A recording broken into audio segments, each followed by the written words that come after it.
And so since we finished Pugs of the Frozen North, I have a new book for you today. This book is called Beezus and Ramona, and I really like this book because it's written by one of my favorite authors, Beverly Cleary.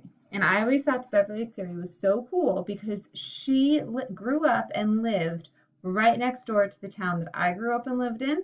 And the street that our main character lives on is a real street in my town. And Beverly Cleary used to come to my elementary school and talk to us. So I love her books and I wanted to share this one with you. It's called Beezus and Ramona. I'm going to start by reading you the summary on the back of the book. Big sister Beezus Quimby tries to be patient with her 4-year-old little sister Ramona, but it isn't easy. Not when Ramona powders her nose with marshmallows and invites her nursery school class to a party without telling the family. Sometimes Beezus doesn't like Ramona, but the girls are sisters, and that means that they will always love each other, just not every single minute. I know a lot of you have little brothers and sisters, so you might be able to relate to this story. Let's start with chapter 7, Beezus and her little, chapter 1, Beezus and her little sister. Beatrice Quimby's biggest problem was her little sister Ramona. Beatrice, or Beezus, as everyone called her, because that's what Ramona had called her when she first learned to talk, knew other 9-year-old girls who had little sisters who went to nursery school, but she did not know anyone with a little sister like Ramona. Beezus felt that the biggest trouble with 4-year-old Ramona was that she was just plain exasperating. If Ramona drank lemonade through a straw, she blew into the straw as hard as she could to see what would happen. If she played with her finger paints in the front yard, she wiped her hands on the neighbor's cat. That was the sort of exasperating thing Ramona did. And then there was the way she behaved about her favorite book. It all began one afternoon after school when Beezus was sitting in her father's big chair embroidering a laughing kettle on a potholder for one of her aunts for Christmas. She was trying to embroider this one neatly because she planned to give it to Aunt Beatrice, who is Mother's younger sister and Beezus's most special aunt. With gray thread, Beezus carefully outlined the steam coming out of the tea kettle spout and thought about her pretty young aunt who was always so happy and understanding. No wonder she was Mother's favorite sister. Beezus hoped to be exactly like Aunt Beatrice when she grew up. She wanted to be a 4th-grade teacher and drive a yellow convertible and live in an old apartment house with an elevator and a buzzer that opened to the front door. Because she was named after Aunt Beatrice, Beezus felt she might be like her in other ways too. While Beezus was sewing, Ramona, holding a mouth organ in her teeth, was riding around the living room in a tricycle. That's kind of like a harmonica. If she needed both hands to steer the tricycle, she could blow in and out on only one note. This made the harmonica sound as if it were groaning, "Oh dear, over and over again." Beezus tried to pay no attention. She tied a small knot at the end of a piece of red thread to embroider the tea kettle's laughing mouth. "Conceal a knot as you would a secret," Grandmother was always saying. Inhaling and exhaling to open her mouth organ, Ramona closed her eyes and tried to pedal around the coffee table without looking. "Ramona!" cried Beezus. "Watch where you're going!" When Ramona crashed into the coffee table, she opened her eyes again. "Oh dear," moaned the harmonica. Around and around pedaled Ramona, inhaling and exhaling. That's her slamming into the coffee table. Beezus looked up from her potholder. "Ramona, why don't you play with Benedix for a while?"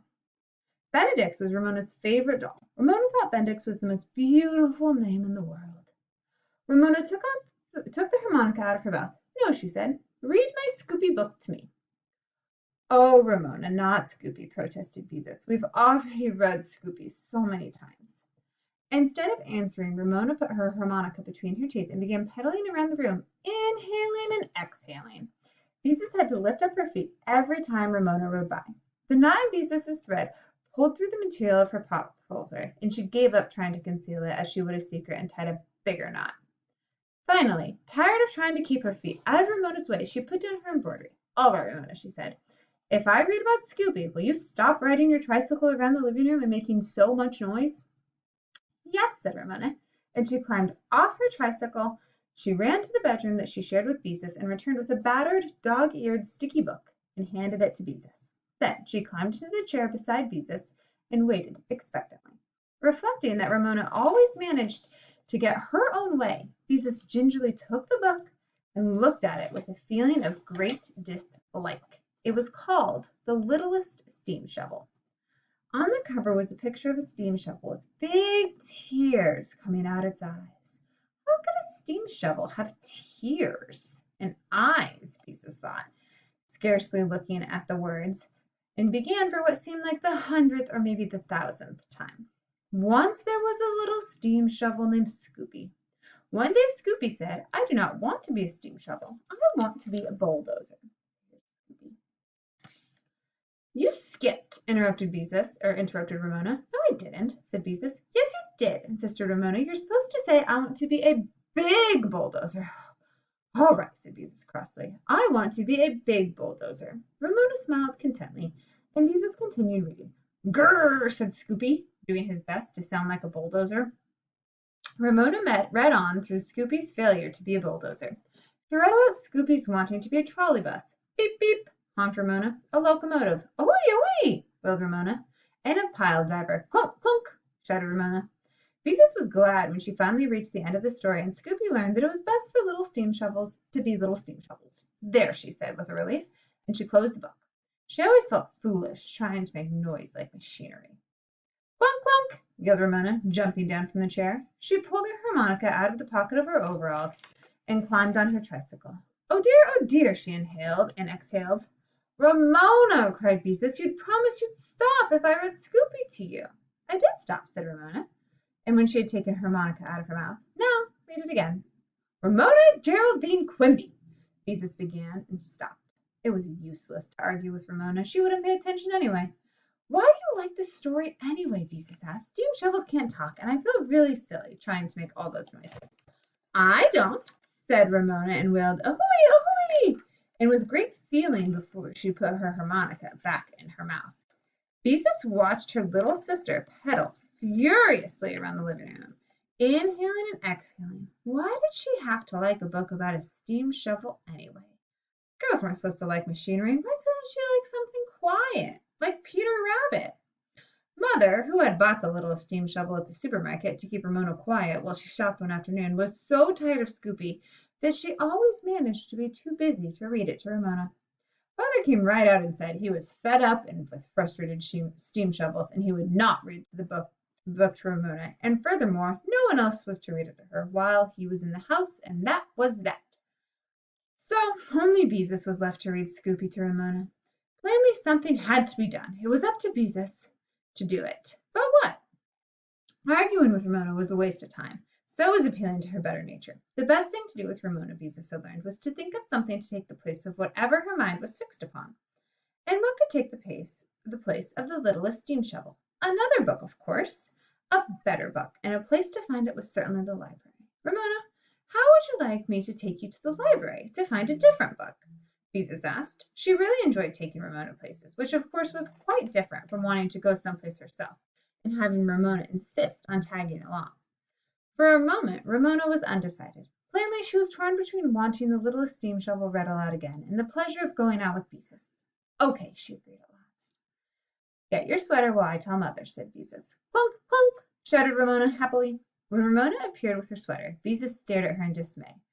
"Oh no," she thought. "You can't wear those to the library." On her head Ramona wore a circle of cardboard with two long paper ears attached. The inside of the ears were colored with a pink crayon. "Ramona's work at nursery school. I'm the Easter Bunny," announced Ramona. "Mother!" wailed Beezus. "Aren't going to let her wear those awful ears to the library?" "I don't see why not." Mother sounded surprised that Beezus should object to Ramona's ears. "They look so silly. Who ever heard of an Easter bunny in September?" Beezus complained, as Ramona hopped up and down to make her ears flop. "I just hope we don't meet anybody we know," Beezus thought, as they started out the front door. But the girls had no sooner left the house when they saw Mrs. Weiser, the lady who lived in the next block, coming toward them with a friend. It was too late to turn back. Mrs. Weiser had seen them, and she was waving. "Why, hello there, Beatrice," Mrs. Weiser had said when they met. "I see you have a dear little bunny with you today." "Ah, yes." Beezus didn't know what else to say. Ramona obligingly hopped up and down to make her ears flop. Mrs. Weiser said to her friend, as if Beezus and Ramona couldn't hear, "Isn't she?" Both children knew whom Mrs. Weiser was talking about. If she had been talking about Beezus, she would have said something quite different. Such a nice girl, probably. A sweet child. Adorable. Never. Just look at those eyes, said Mrs. Weiser. Ramona beamed. She knew whose eyes they were talking about. Beezus knew too, but she didn't care. Mother said blue eyes were just as pretty as brown. Mrs. Weiser leaned over to Ramona. What color are your eyes, sweetheart? She said. Brown and white, said Ramona promptly. Brown and white eyes, exclaimed the friend. Isn't that adorable? Beezus had thought it was cute the first time she heard Ramona say it about a year ago. Since then, they had given up trying to explain to Ramona that she wasn't supposed to say brown and white because Ramona always answered, my eyes are brown and white. And Beezus had to admit that, in a way, they were. And what is the little bunny's name? Asked Mrs. Weiser's friend. My name is Ramona Geraldine Quimby, Ramona answered, and then added generously, my sister's name is Beezus. Beezus, exclaimed the lady. What an odd name. Is it French? Oh, no, said Beezus, wishing, as she so often did, that she had a more common nickname, like Patty or Betsy. She explained as quickly as she could how she came to be called Beezus. Ramona did not like to lose the attention of her audience. She hitched up the leg of her overalls and raised her knee. See my scab, she said proudly. I fell down and I hurt my knee and it bled and bled. Ramona, Beezus was horrified. You aren't supposed to show people your scabs. Why? Asked Ramona. It was one of the most exasperating things about Ramona. She never seemed to understand what she was not supposed to do. It's a very nice scab, said Mrs. Weiser's friend, but she did not look as if she really thought it was nice. Well, we must be going, said Mrs. Weiser. Goodbye, Mrs. Weiser, said Beezus politely, and hoped that if they met anybody else they knew, she could somehow manage to hide Ramona behind a bush. Bye-bye, Ramona, said Mrs. Weiser. Goodbye, said Ramona. And Beezus knew that they felt that a girl who was 4 years old was too grown up to be saying bye-bye. Except for holding Ramona's hand crossing the street, Beezus lingered behind her the rest of the way to the library. She hoped that all the people who stopped and smiled at Ramona would not think they were together. When she reached the Glenwood Ranch Library, she said, Ramona, wouldn't you like me to carry your ears for now? No, said Ramona flatly. Inside the library, Beezus hurried Ramona into the boys and girls section and seated her on a little chair in front of the picture books. See, Ramona, she whispered, here's a book about a duck. Wouldn't you like that? And next time we'll have to see if Ramona likes the book about the duck.